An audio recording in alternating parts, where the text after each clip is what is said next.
Hello दोस्तों, कैसे हैं आप सभी। आशा करता हूं बहुत ही अच्छे होंगे। इस वीडियो में हम आपके लिए लेकर हैं विज्ञान से महत्वपूर्ण प्रश्न। अगर आप रेलवे ग्रुप डी या एनटीपी से या अन्य कोई ऐसा एग्जाम जिसमें साइंस पूछता है तो यह वीडियो आपके लिए बहुत ही खास। चलिए वीडियो की शुरुआत करते हैं। वीडियो के अंत में फीडबैक जरूर दीजिएगा। देखते हैं पहला क्वेश्चन क्या है। पहला क्वेश्चन आपसे पूछा है, निम्न में से कौन सा एंजाइम प्रोटीन का विखंडन करता है। निम्न में से कौन सा एंजाइम प्रोटीन का विखंडन करता है। एमाइलेज करता है, ट्रिप्सिन करता है, लाइपेज करता है या माल्टेज करता है। तो इस क्वेश्चन को जो राइट आंसर हो जाएगा वो हो जाएगा ऑप्शन बी, ट्रिप्सिन जो है प्रोटीन का विखंडन करता है। चलते हैं अगले क्वेश्चन की ओर। अगला प्रश्न आपसे पूछा है, एटीपी का निर्माण कहाँ होता है। आपसे पूछा है एटीपी का निर्माण कहाँ होता है। तो एटीपी का जो निर्माण होता है वो माइटोकांड्रिया में होता है। तो राइट आंसर हो जाएगा इस क्वेश्चन का ऑप्शन सी, माइटोकांड्रिया में एटीपी का निर्माण होता है। चलते हैं अगले प्रश्न की ओर। अगला प्रश्न आपसे पूछा है, कीटों का अध्ययन क्या कहलाता है। कीटों का अध्ययन क्या कहलाता है। तो कीटों का अध्ययन जो कहलाता है वो एंटोमोलॉजी कहलाता है। एंटोमोलॉजी कीटों का अध्ययन कहलाता है। तो राइट आंसर हो जाएगा ऑप्शन सी, एंटोमोलॉजी। कीटों के अध्ययन को एंटोमोलॉजी कहते हैं। चलते हैं अगले प्रश्न की ओर। अगला प्रश्न आपसे पूछा है, ट्रिप्सिन नामक एंजाइम कहाँ से स्रावित होता है। ट्रिप्सिन नामक एंजाइम कहाँ से स्रावित होता है। तो इस क्वेश्चन को जो राइट आंसर हो जाएगा वो हो जाएगा ऑप्शन सी, पेनक्रियाज या अग्नाशय से ट्रिप्सिन नामक एंजाइम जो होता है स्रावित होता है, और या जो प्रोटीन का विखंडन करता है। चलते हैं अगले क्वेश्चन की ओर। अगला क्वेश्चन हमसे पूछा है, निम्नलिखित में से किसे आनुवंशिकता का जनक कहा जाता है। निम्नलिखित में से किसे आनुवंशिकता का जनक कहा जाता है। आपके ऑप्शन है चार्ल्स डार्विन को, ग्रेगर जॉन मेंडल को, वॉटसन और क्रिक को या लुई पास्चर को। तो इस क्वेश्चन का राइट आंसर हो जाएगा option B, Gregor John Mendel को आनुवंशिकता का जनक कहते हैं। चलते हैं अगले क्वेश्चन की ओर। अगला क्वेश्चन आपसे पूछा है, कौन सी ग्रंथि आपातकालीन हार्मोन स्रावित करती है। कौन सी ग्रंथि है जो आपातकालीन हार्मोन स्रावित करती है। थायराइड है, एड्रिनल है, पिट्यूटरी है या पीनियल है। तो इस क्वेश्चन का राइट आंसर हो जाएगा एड्रिनल ग्रंथि जो है आपातकालीन हार्मोन स्रावित करती है। चलते हैं अगले प्रश्न की ओर। अगला प्रश्न आपसे पूछा है, वसा को पचाने में कौन सा एंजाइम मदद करता है। वसा को पचाने में कौन सा एंजाइम मदद करता है। तो इस क्वेश्चन का राइट आंसर हो जाएगा ऑप्शन बी, लाइपेज जो है वसा को पचाने में यह एंजाइम मदद करता है। चलते हैं अगले प्रश्न की ओर। अगला प्रश्न आपसे पूछा है, प्रकाश का वेग किस माध्यम में सबसे कम होता है। प्रकाश का वेग किस माध्यम में सबसे कम होता है। तो इस क्वेश्चन का राइट आंसर जो हो जाएगा वो हो जाएगा ऑप्शन डी, कांच में जो है वह सबसे कम होता है। प्रकाश का वेग जो होता है वह कांच में सबसे कम होता है। इंपॉर्टेंट मार्क कर लीजिएगा, क्वेश्चन पूछ सकता है आपसे। चलते हैं अगले क्वेश्चन की ओर। अगला क्वेश्चन आपसे पूछा, न्यूटन के गति के प्रथम नियम को क्या कहा जाता है। बहुत ही सरल क्वेश्चन है। या न्यूटन की गति के प्रथम नियम को क्या कहा जाता है। तो इसका राइट आंसर आप लोग कमेंट बॉक्स में जो बताइएगा। चलते हैं अगले क्वेश्चन की ओर। अगला क्वेश्चन आपसे पूछा है, आवर्धन की इकाई क्या होती है। आवर्धन की इकाई क्या होती है। सेंटीमीटर होती है, डायोप्टर होती है, कोई इकाई नहीं होती या न्यूटन होती है। तो इस क्वेश्चन का जो राइट आंसर हो जाएगा वो हो जाएगा ऑप्शन सी, मैग्निफिकेशन की कोई इकाई नहीं होती है। चलते हैं अगले प्रश्न की ओर। अगला प्रश्न आपसे पूछा है, डीएनए का पूरा नाम क्या है। डीएनए का पूरा नाम क्या है। तो डीएनए का जो पूरा नाम है वह है deoxyribose nucleic acid. Deoxyribose nucleic acid जो है डीएनए का पूरा नाम है। चलते हैं अगले प्रश्न की ओर। अगला प्रश्न आपसे पूछा है, ध्वनि तरंगे किस माध्यम में सबसे तेज गति से यात्रा करती हैं। ध्वनि तरंगे किस माध्यम में सबसे तेज गति से यात्रा करती हैं। तो इस क्वेश्चन का जो राइट आंसर हो जाएगा वो हो जाएगा ऑप्शन सी, ठोस। चलते हैं अगले क्वेश्चन की ओर। अगला क्वेश्चन आपसे पूछा है, मानव शरीर का पीएच मान समानता कितना होता है। मानव शरीर का पीएच मान जो है वह समानता कितना होता है। तो उस क्वेश्चन का जो राइट आंसर हो जाएगा वो हो जाएगा ऑप्शन सी, 7.4 होता है। 7.4 मानव शरीर का पीएच मान होता है। चलते हैं अगले प्रश्न की ओर। अगला प्रश्न आपसे पूछा है, ऊंचाई बढ़ने से वायुमंडलीय दाब पर क्या प्रभाव पड़ता है। ऊंचाई बढ़ने से वायुमंडलीय दाब पर क्या प्रभाव पड़ता है। बढ़ता है, घटता है, अपरिवर्तित रहता है या पहले बढ़ता है फिर घटता है। तो इस क्वेश्चन का जो राइट आंसर हो जाएगा वो हो जाएगा ऑप्शन बी, घटता है।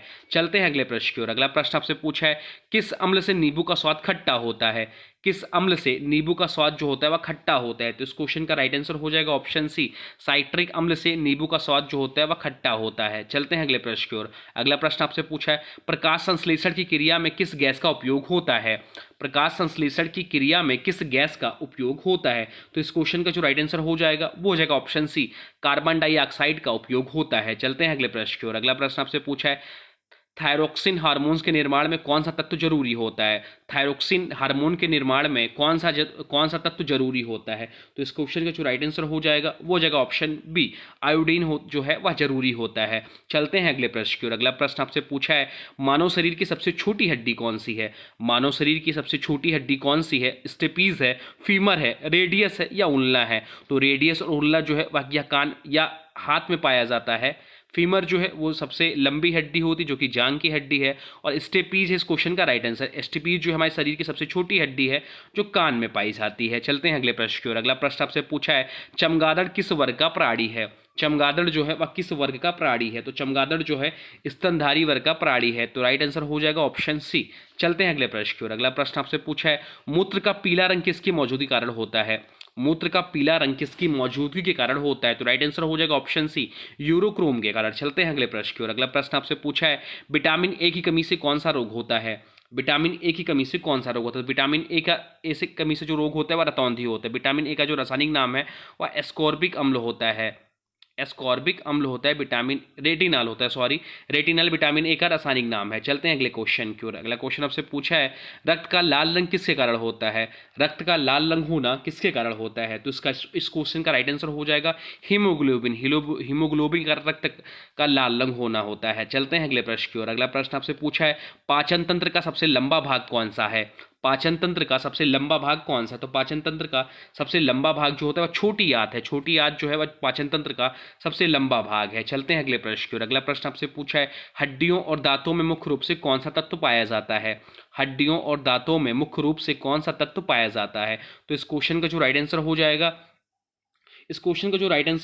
वो हो जाएगा ऑप्शन बी कैल्शियम जो है वह पाया जाता है। चलते हैं अगले प्रश्न की ओर। अगला प्रश्न आपसे पूछा प्रकाश वर्ष किसका मात्रक है। प्रकाश वर्ष किसका मात्रक है। तो प्रकाश वर्ष जो है दूरी का मात्रक है। राइट आंसर हो जाएगा ऑप्शन बी दूरी का मात्रक। दूरी प्रकाश वर्ष का जो मात्रक है वह दूरी है। चलते हैं अगले क्वेश्चन की ओर। अगला क्वेश्चन आपसे पूछा है मनुष्य में कुल कितनी हड्डियां होती है। वयस्क मनुष्य में कुल कितनी हड्डियां होती है। तो इस क्वेश्चन का जो राइट आंसर हो जाएगा वो हो जाएगा ऑप्शन बी 206 हड्डियां होती हैं। चलते हैं अगले प्रश्न की ओर। अगला प्रश्न आपसे पूछा है बल्ब में प्रयोग होने वाली गैस कौन सी होती है।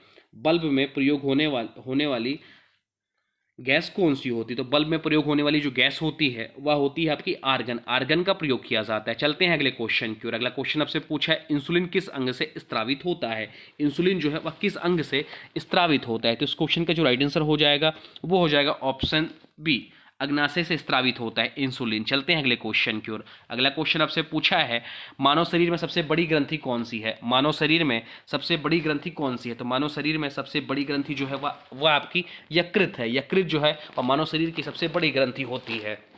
इसका राइट आंसर हो जाएगा ऑप्शन सी यकृत। चलते हैं अगले क्वेश्चन की ओर। अगला क्वेश्चन आपसे पूछा है किस अंग को फिल्टर भी कहा जाता है। किस अंग को फिल्टर भी कहा जाता है। तो वक्र या किडनी को फिल्टर कहा जाता है। तो ये है टॉप 30 क्वेश्चन विज्ञान के जो आपके आने वाले एग्जाम के लिए बहुत ही हेल्पफुल है और बहुत कम समय में आपको ज़्यादा से ज़्यादा क्वेश्चन कराने का प्रयास रहेगा। अब आज की वीडियो से क्वेश्चन है, इसका राइट आंसर आप लोगों को कमेंट बॉक्स में बताना है। आज की वीडियो से क्वेश्चन है न्यूटन के गति के प्रथम नियम को क्या कहा जाता है। न्यूटन के गति के प्रथम नियम को क्या कहा जाता है। इसका जो भी राइट आंसर होगा कमेंट बॉक्स में जरूर बताइए। हाँ कोई सुझाव हो तो वह भी कमेंट बॉक्स में लिख दीजिएगा। और देखिए अभी तक आपने वीडियो को लाइक नहीं किया है तो प्लीज़ वीडियो को लाइक कर दीजिए और चैनल पर नए चैनल को सब्सक्राइब भी कर लीजिए। और हाँ अगर कंटेंट पसंद आ रहा है, मेरी मेहनत पसंद आई तो प्लीज़ वीडियो को किसी स्टडी ग्रुप में शेयर भी कर दीजिए। तो चलिए मिलते हैं एक नए वीडियो में, तब तक के लिए thanks for watching railway exam target. For more update please subscribe railway exam target channel को।